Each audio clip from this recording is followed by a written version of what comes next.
Donc j'ai été beaucoup dans des actions et dans des ateliers avec des familles très pauvres. Par exemple, on a été durant des années au Canada et on était dans des quartiers pauvres.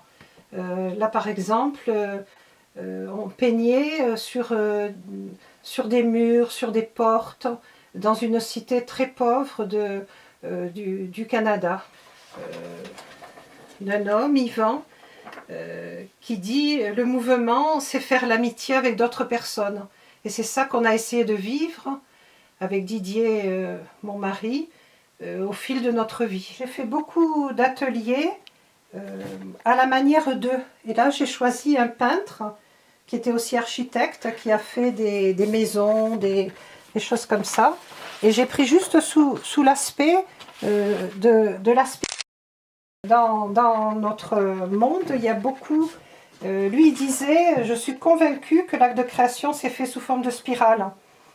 Et donc, on regarde un escargot, un coquillage, une galaxie, notre ADN, voilà, tout ça.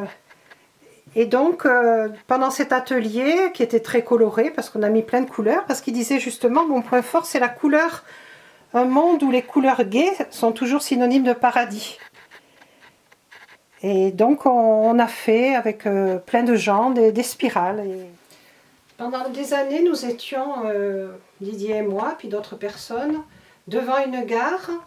Et on arrivait avec des chaises et des tables pliantes. Et puis, moi, avec ma petite valise d'atelier.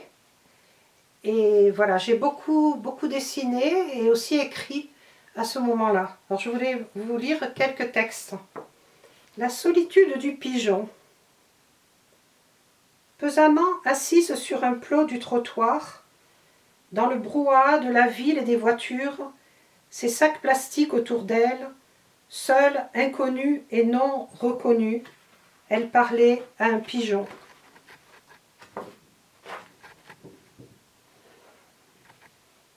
Je trouve que les flocons de neige sont de vraies merveilles et j'ai beaucoup travaillé avec plein de personnes sur peindre la neige. Peindre les flocons. J'aime beaucoup la nature et donc j'ai souvent fait des ateliers avec plein de personnes différentes sur la nature et je trouve que les petites feuilles du printemps, quand elles apparaissent toutes froissées, c'est assez merveilleux.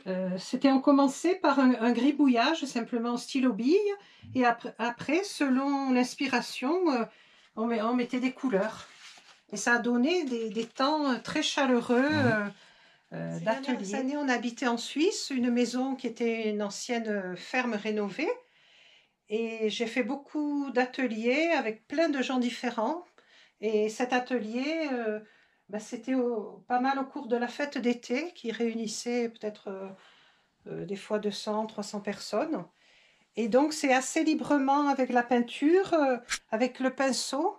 Un petit atelier comme ça, à des moments où il y avait plein de pissenlits autour de nous, que j'ai appelé les étapes de la vie du pissenlit. Et les gens ont bien aimé parce qu'on se promenait avec des pissenlits, on se soufflait dessus les petites érelles, je ne sais pas comment on les appelle. Voilà. Et donc c'était de voir le pissenlit quand il est encore que bouton. Puis on a aussi parlé que les pissenlits ça pouvait se manger. Voilà, c'était aussi quelque part une plante médicinale. Et c'est toujours... une créativité toute simple, qu'on peut voir autour de soi, notre regard sur les choses.